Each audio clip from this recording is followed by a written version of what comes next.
మచిలీపట్నంలో అర్ధరాత్రి జనసేన జెండా దిమ్మెను టౌన్ ప్లానింగ్ అధికారులు కూల్చివేశారు.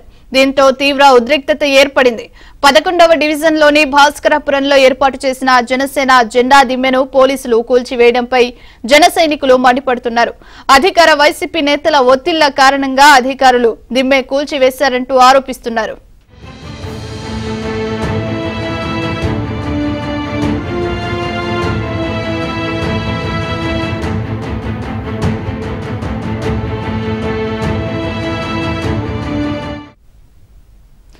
రెండు రోజుల క్రితం జనసేన జెండా దిమ్మెను కూల్చివేయడానికి టౌన్ ప్లానింగ్ అధికారులు వచ్చారు. అయితే జనసేన కార్యకర్తలు ఆందోళన చేపట్టడంతో వెనక్కి వెళ్లిపోయారు. కానీ నిన్న అర్ధరాత్రి సమయంలో వచ్చిన అధికారులు జెండా దిమ్మెను కూల్చివేశారు. కూల్చివేత దృశ్యాలు సీసీ కెమెరాల్లో రికార్డయ్యాయి. మరోవైపు అధికారులు జనసేన దిమ్మెను కూల్చివేస్తుండగా గుర్తు తెలియని వ్యక్తులు ఫోన్లో రికార్డ్ చేశారు. ఇప్పుడు ఈ దృశ్యాలు సోషల్ మీడియాలో వైరల్ గా మారాయి.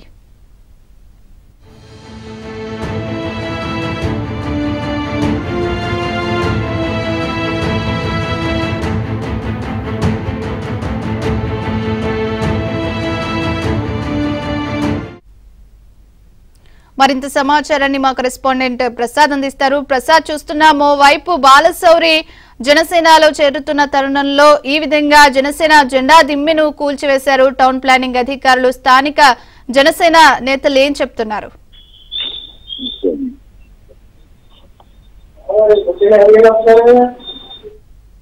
ప్రసాద్, జిల్లా మచిలీపట్నంలో వైసీపీ నాయకులు ఆరాటలు రాజ్యం లేకుండా పోతుంది. ప్రధానంగా ఇతర పార్టీల ఫ్లెక్సీలు, అదేవిధంగా ఇతర పార్టీకి సంబంధించిన కార్యక్రమాలకు ఆటంకాలు కలిగిస్తూ తరచూ కూడా వివాదాలు సృష్టిస్తా ఉన్నారు. ఈ నేపథ్యంలో చివరికి జెండా జమ్మలు ఎవరి పార్టీ వాళ్ళు జెండా జమ్మలు ఏర్పాటు చేసుకోవడం, కార్యక్రమాలు నిర్వహించుకోవడం ఎప్పటి నుంచో ఆనవాయితీగా వస్తుంది. ఇదేవిధంగా జనసేన పార్టీ కూడా మచిలీపట్నంలో అనేక చోట్ల జమ్మలు ఏర్పాటు చేసి వివిధ కార్యక్రమాలు నిర్వహిస్తా ఉంది. అయితే ఇటీవల కాలంలో 11వ డివిజన్ భాస్కరపురంలో జనసేన నాయకులు జనసేన జమ్మను ఏర్పాటు చేశారు. అయితే పేరు నాని అనుయాయుల ఒత్తిడితో వాటిని తొలగించేందుకు అధికారులు రంగంలో దిగడంతో ఆ రోజు చాలా మంది జనసేన కార్యకర్తలు అక్కడ చేరుకుని ఆందోళన చేపట్టారు. దీంతో అధికారులు వెనక్కి తగ్గారు. అయితే రోడ్డుకు అడ్డంగా ఉన్నారని సాగుతో కావాలనే ఈ జమ్మను తొలగించేందుకు కూడా కుట్రలు చేస్తారంటూ వారు ప్రధానంగా ఆరోపించారు. వైసీపీ బ్యానర్లు, వైసీపీ జమ్మలు ఇష్టానుసారంగా ఉన్నప్పుడు, రోడ్డు వెంట ఉన్నప్పుడు కూడా వాటిపై చర్యలు తీసుకోండి. దీనిపై కేవలం జనసేన జమ్మలను టార్గెట్ చేయడం, జనసేన ప్రశ్న టార్గెట్ చేయడం ఎంతవరకు సభ్యులు కూడా వారు ప్రశ్నించిన పరిస్థితి. అయితే తాజాగా నిన్న అర్ధరాత్రి మళ్ళీ ఏదైతే జనసేన జమ్మ దగ్గర వివాదం జరిగిందో అదే జనసేన జమ్మ రాత్రి ప్రొక్లైన్ సాయంతో ఒకసారిగా కూల్చివేయడం జరిగింది.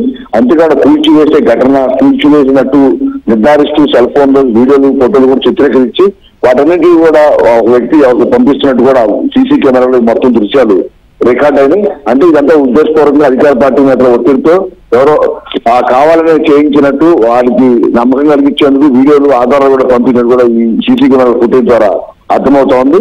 మరోవైపు దీనికి సంబంధించి బాలశౌరి మనలోకి వైసీపీ ఎంపీగా ఉన్నారు. పేరు నానికి ఎమ్మెల్యేగా ఉన్నప్పుడు కూడా ఎమ్మెల్యే ఎంపీల మధ్య వారు నడిచిన సందర్భాలలో ఇద్దరికి కూడా పచ్చగా చేసి బగ్గుమన్న పరిస్థితి నేపథ్యంలో బాలశౌరి వైసీపీలో పోకళ్ళు పడక నానితో ఉన్న వివాదాలను జగన్ పరిష్కరించకపోవడంతో ఈ రోజు పవన్ కళ్యాణ్ సమక్షంలో ఆయన ఈరోజు మధ్యాహ్నం 4 గంటలకు పవన్ కళ్యాణ్ సమక్షం జనసేనలో చేరుతున్నారు.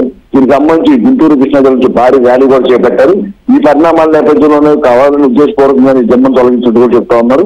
మరో కేరళానికి అనుయాయులుగా ఉన్న ఇద్దరు వ్యక్తులు నిన్న అనూహ్యంగా పార్టీ రాజీనామా చేస్తున్నామని కేరళాన్ని ఒంటింటి పోకడ పడలేక తాము కూడా బాలశౌరితో కలిసి జనసేనలో చేస్తున్నట్టు కూడా ప్రకటించారు. ఈ పరిణామాల నేపథ్యంలో ఇవన్నీ చూసి తట్టుకోలేక ఉద్దేశపూర్వకంగానే కేరళాని అనుయాయులు జనసేనపై కక్షాదింపు ఇటువంటి కార్యక్రమాలు చేపడుతున్నట్టు కూడా జనసేన నాయకులు ఆరోపిస్తా ఉన్నారు.